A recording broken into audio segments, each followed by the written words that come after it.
नमस्कार, मैं हूं श्री नारायण तिवारी और आप देख रहे हैं national news. Raj Kundra porn video मामले में ईडी का प्रवेश हो चुका है। इस प्रकरण में अंडरवर्ल्ड का संबंध भी दिख रहा है। पूरे पॉर्न वीडियोस में जिस तरह से अंडरवर्ल्ड फिल्मों में शामिल है, फिल्म सिटी में उसका इन्वॉल्वमेंट है, उसी तरह से पॉर्न वीडियो में भी, पॉर्न फिल्म इंडस्ट्री में भी उसका बहुत बड़ा हस्तक्षेप रहा है। इस तरह की खबर छन कर बाहर आ रही है। तो यदि और दूसरा, राज कुंद्रा का मामला केवल भारत में, केवल महाराष्ट्र तक सीमित नहीं है, केवल भारत तक सीमित नहीं है, यह अमेरिका और ब्रिटेन तक इसकी संलिप्तता दिख रही है। इससे इस मामले में एनआईए भी देर सवेर घुसेगी। ईडी आ चुकी है, इन्फोर्समेंट डायरेक्टरेट आ चुका है और जिस तरह से हजारों करोड़ की संपत्ति राज कुंद्रा के पास दिख रही है, इससे यह स्पष्ट है कि इसमें केवल पॉर्न वीडियो ही मामला है, पॉर्न वीडियो का ही मामला है या और कुछ है। उस पर बारीकी से नज़र ईडी भी रख रही है, सीबीआई भी रख रही है और जांच कर रही वर्तमान एजेंसी मुंबई क्राइम ब्रांच भी इस पर गंभीरता से सोच रही है। अब एक चीज़ ध्यान देने वाली है कि अगर मुंबई में पॉर्न वीडियो का, पॉर्न फिल्म का धंधा वर्षों से चला आ रहा है, तो क्या मुंबई पुलिस कमिश्नर को या मुंबई पुलिस के स्थानीय डीसीपी को, स्थानीय थाना प्रभारी को पता नहीं होगा? ऐसा नहीं हो सकता। अगर एक ऑर्डिनरी 10 इंच की चाकू किसी की जेब में होती है तो ये पुलिस हमारी पकड़ लेती है, दबोच लेती है। तो क्या इतनी बड़ी इंडस्ट्री, इतना बड़ा धंधा मुंबई में वर्षों से चल रहा है और हमारी पुलिस वालों को इसी कोई भनक नहीं लगी होगी? ये असंभव है, कोई विश्वास नहीं करेगा। निश्चित है, जिस तरह से टारगेट पूरा करने के लिए, जिस तरह से टारगेट पूरा करने का टारगेट दिया जाता है पुलिस को, उससे अवश्य ही ये संकेत जाता है कि इस धंधे से बड़ी राशि पुलिस तक पहुंच रही थी, जो पुलिस टारगेट पूरा करने में उसका उपयोग करती थी।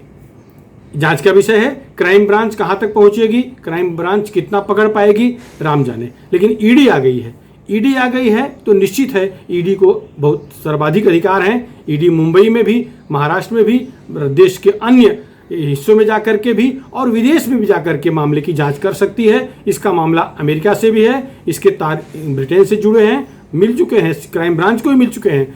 तो निश्चित है इसमें बड़ा कुछ षड्यंत्र सामने आएगा, ये दिख रहा है। राजपुत्र की बात तो पुरानी पड़ चुकी है। अकेले एक कोई राजपुत्र नहीं है, असंख्य राजपूत इसमें इन्वॉल्व होंगे कि मामला अय्याशी का है। अथाह धन आने के बाद नेताओं के बच्चे जिस तरह से बिगड़ते हैं, इस तरह से अनेक नेताओं के बच्चे बिगड़े होंगे और इसमें अय्याशी का बहुत आसान सा रास्ता मिल रहा है, मिलता रहेगा। उसे देखकर लगता है कि अनेक राजपुत्र इसमें शामिल हैं, क्योंकि फरवरी महीने में अगर एफआईआर होता है तो आरोपी तक पुलिस को पहुंचने में जुलाई लग जाता है, क्राइम ब्रांच को जुलाई में एक्शन लेना पड़ता है। इसका मतलब है कि अलग अलग स्तर पर दबाव तंत्र था। राजपुत्र ही होंगे ऐसा नहीं है, पुलिस अधिकारियों के पुत्र भी शामिल होंगे। ये अय्याशी का मामला है, 2 नंबर के पैसे आएंगे तो निश्चित अय्याशी बढ़ेगी। तो ये मामला वहाँ है जहाँ की 2 नंबर का पैसा है। अब ईडी आई है, परेशान है मुंबई पुलिस क्राइम ब्रांच भी थोड़ी सी परेशान है, क्योंकि पता नहीं वो क्या छुपाना, क्या बढ़ाना, क्या पकड़ना, क्या दिखाना चाह रही थी।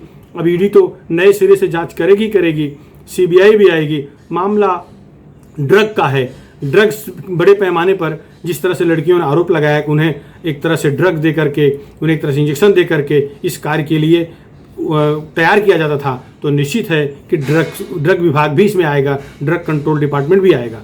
तो वो भी आ ही चुका है, आएगा ही, अगर नहीं आया होगा तो आ जाएगा। अब जिस फिल्म इंडस्ट्री की जांच करते समय बिहार के एक लड़के की आत्महत्या प्रकरण में जिस तरह जांच हुई थी, उस जांच में ड्रग का बहुत बड़ा रोल दिखा था। बहुत सारे लोग पकड़े गए हैं, जेल में हैं, एक मंत्री का दामाद भी जेल में है। ये एक पुरानी बात नहीं है, जस्ट थोड़े दिन पहले की बात है।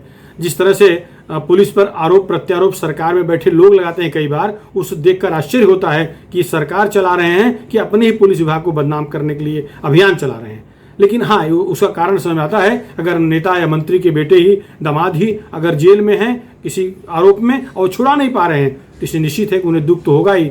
दुख का अंडरलाइन मान लीजिए, दुख से बहुत प्रसन्नता से खुश होकर के मत दुख का अर्थ लीजिए, दुख रूप लीजिए। मंत्री का अगर दामाद जेल में होगा तो दुखी होगा ही होगा। अब देखिए, इसमें इसका कनेक्शन यूपी तक पहुंच चुका है।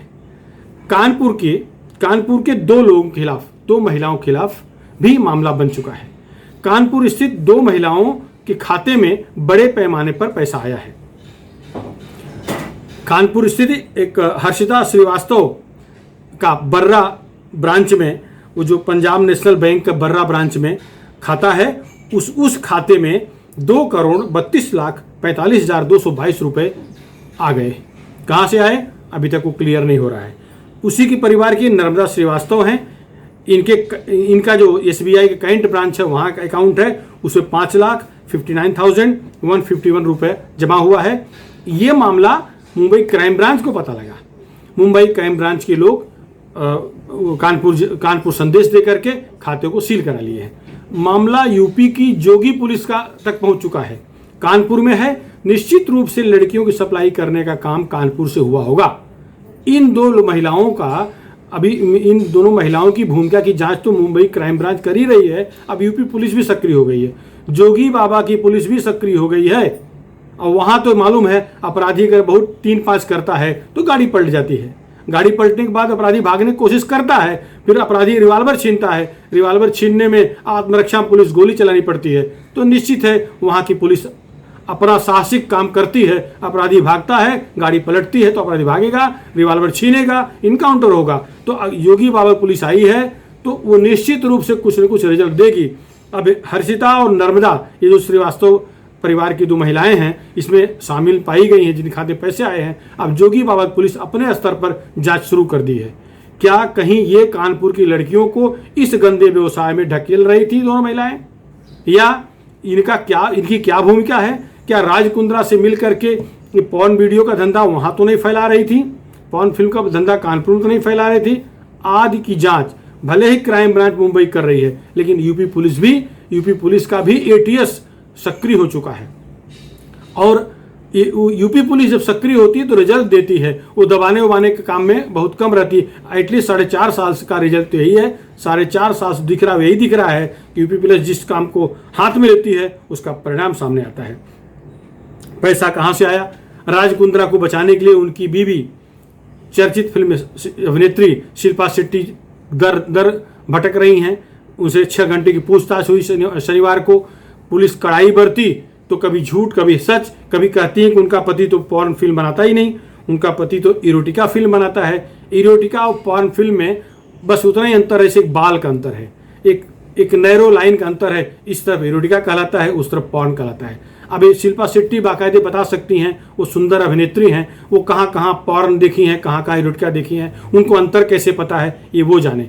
उन्होंने पुलिस के बयान उल्टा पुलिस को आड़े हाथों लिया है। जांच कर रही क्राइम ब्रांच की पुलिस को आड़े हाथों लेते हुए चिकनी चुपड़ी बातें करते हुए उन्होंने कहा है कि आप लोगों को पता नहीं, बहुत सारे वेबसाइट पर, बहुत सारी वेब सीरीज में पॉर्न फिल्म मुंबई में चल रही हैं, आप लोग क्यों नहीं पकड़ते, उनके पति क्यों परेशान कर रहे हो। खैर ये उन्होंने कह करके अपने पति की समस्या और बढ़ा दी है। राज कुंद्रा के खाते में पैसे तो आए हैं जिसका पूरा प्रमाण उनके पास है। इसकी जानकारी देने की हमें आज इस वीडियो में आवश्यकता नहीं है। इसमें यह है कि शिल्पा शेट्टी किस तरह से अपने पति से बचा रही हैं। शिल्पा शेट्टी को मालूम था उनका पति विवाहित है, एक लड़की का बाप है, फिर भी उसके चक्कर में पड़ी। ये उसके चक्कर में पड़ा, ये पता नहीं, बात की बात है, ये इस पर जाना भी नहीं है। लेकिन कहती हैं कि उन्हें नहीं मालूम उनके पति का धंधा क्या है, व्यवसाय क्या है। हजारों करोड़ की संपत्ति उसके पति के पास है। रोज बैग भर भर के नोट घर में आते थे। शिल्पा शेट्टी की बहन ने खुद कहा है, उस बहन ने भी सोशल मीडिया पर बताया है कि बहुत पैसा आता था, हमें डाउट है। तो शिल्पा शेट्टी को नहीं मालूम, ऐसा हो ही नहीं सकता। ये कहती है कि उनको व्यवसाय से कोई जानकारी नहीं है। उनका पति बहुत नेक दिल इंसान है। वो नेकी कैसा करता है? सही बात है, कोरोना चल रहा है, लड़कियां बेरोजगार हो गई हैं। सुंदर लड़कियां जो मॉडल बनने आई थी, सुंदर लड़कियां जो हीरोइन बनने आई थी, बेरोजगार हैं। उनको पॉर्न फिल्म में धंधा दिया, बिजनेस दिया, नौकरी दिया। ये तो जरूर बहुत बड़ा काम किया है। उन लड़कियों की इज्जत बेचने का, उनको लड़कियों की इज्जत बेचने का तरीका बताया। ये तो निश्चित अच्छा काम किया है ना। शिल्पा जी बहुत सही चल रही हैं। इस तरह से चलेंगी तो आप बहुत ऊंचे तक जाएंगे। ऊंचे तक जाएं ना जाएं, जेल में जरूर चले जाएंगे, इसमें दो राय नहीं है। जिस तरह से अनाड़ीपना दिखा रही हैं, वो ऊंचे पहुंचे न पहुंचे, भारतीय आइकान बने न बने, लेकिन जेल की कान जरूर बन जाएंगी, ये निश्चित है। और बनना भी चाहिए। एक तो किसी के पति को हड़प करके शादी की हैं, ये इनका निजी मामला है। वो भारत में भी वैधानिक नहीं है। दूसरा, अब उसको वो पति इतना बड़ा राक्षस है, इनको नहीं मालूम है। नोटों की बंडल घर में मशीन से काउंट होती हैं, ये इनको पता है, इनको ये नहीं मालूम क्या करता है, कहाँ से पैसे आ रहे हैं। खैर, 121 फिल्में पकड़ी गई हैं, पॉर्न फिल्में, जिनमें ऐसे बहुत सारे सबूत हैं। राज कुंद्रा उसमें शामिल है, ये दिख रहा है। एक तो चैट ऐसा पकड़ में आया जिसमें अमेरिका से लेन देन की बात कर रहे हैं, 22 लाख में फिल्में बेचने की बात कर रहे हैं, जिसमें उन्होंने खुद पॉर्न शब्द यूज किया है। वो जांच शुरू है, पकड़ में आएगा। मामला यूनाइटेड बैंक ऑफ अमेरिका तक पहुंचा है, वहाँ शिल्पा का भी रोल है, राज कुंद्रा का भी रोल है। अब शिल्पा बहाना करती हैं कि राज कुंद्रा के रिश्तेदार बख्शी सब गड़बड़ कर रहा है, उसका पति तो बहुत बेचारा इनोसेंट है, बहुत इनोसेंट है। खैर, क्राइम ब्रांच शिल्पा शेट्टी का मोबाइल, शिल्पा शेट्टी का लैपटॉप, कंप्यूटर, उनके ऑफिस का, जो राज कुंद्रा के ऑफिस का सारा दारोमदार उठा ले गई है, जांच कर रही है। अगर वास्तव में क्राइम ब्रांच की ईमानदारी से जांच करना होगा तो ये सब जेल के पीछे होंगे, सजा होगी। अगर क्राइम ब्रांच किसी राजपुत्रों को बचाने के लिए, पुलिस अफसर पुत्रों को बचाने के लिए अगर उसे साफ करना चाहेगी तो क्राइम ब्रांच वाले भी जेल में जाएंगे, क्योंकि आज के साइबर क्राइम के ज़माने में केंद्रीय एजेंसियां बहुत सतर्क हैं। ये कितना भी दबाएं, वो दबना नहीं है, वो पकड़ में आना ही आना है। अगर राज कुंद्रा इतना इनोसेंट है तो उसको इस पूरे धंधे की डेली रिपोर्ट कहाँ से आती थी? उसके व्हाट्सएप पर कितना कमाई हुआ, कितना घाटा हुआ, कितना किसको पैसा दिया गया, किस हीरोइन को कितना पैसा दिया गया, उन्हें कैसे डेली रिपोर्ट लेने की आवश्यकता पड़ी थी? इसका मतलब है वो इन्वॉल्व था। ये सारे चैट पुलिस के कब्जे में हैं। क्राइम ब्रांच अगर अपने लेवल पर डिलीट भी करना चाहेगी तो सेंट्रल एजेंसियां उसे पकड़ लेगी, ईडी पकड़ लेगी। ऐसे असंख्य मामले बाद में बाहर आए हैं जिसे स्थानीय एजेंसियां दबाना चाहिए, ये दबना मुश्किल है। अब वो इरोटिका और पॉर्न फिल्म, ये शिल्पा शेट्टी समझाएंगी पुलिस को। हो सकता है क्राइम ब्रांच को समझा ले जाएं, लेकिन मामला चूंकि अंडरवर्ल्ड से जुड़ता दिख रहा है, मामला नारकोटिक्स से जुड़ता दिख रहा है, तो ईडी भी आई है, सीबीआई भी आएगी, एनआईए भी आएगी। अंडरवर्ल्ड आतंकवाद, कहीं ये पैसा आतंकवाद को तो नहीं जा रहा था, क्योंकि अंडरवर्ल्ड कहीं न कहीं किसी न किसी रूप में आतंकवाद से जुड़ा रहता है, फंडिंग करने का काम करता है अंडरवर्ल्ड। तो एनआईए भी आएगी, दबना मुश्किल है। शिल्पा शेट्टी अब आप प्रैक्टिकली बताएंगी कि इरोटिका फिल्म क्या होती है या पॉर्न फिल्म क्या होती है, या फिल्म दिखा के बताएंगी, अपने पति द्वारा निर्मित फिल्म दिखा के बताएंगी, ये समय बताएगा। लेकिन निश्चित है कि दोनों का भविष्य अब जेल में दिख रहा है। फिलहाल इस मुद्दे पर इतना ही। आपको हमारा वीडियो कैसा लगा?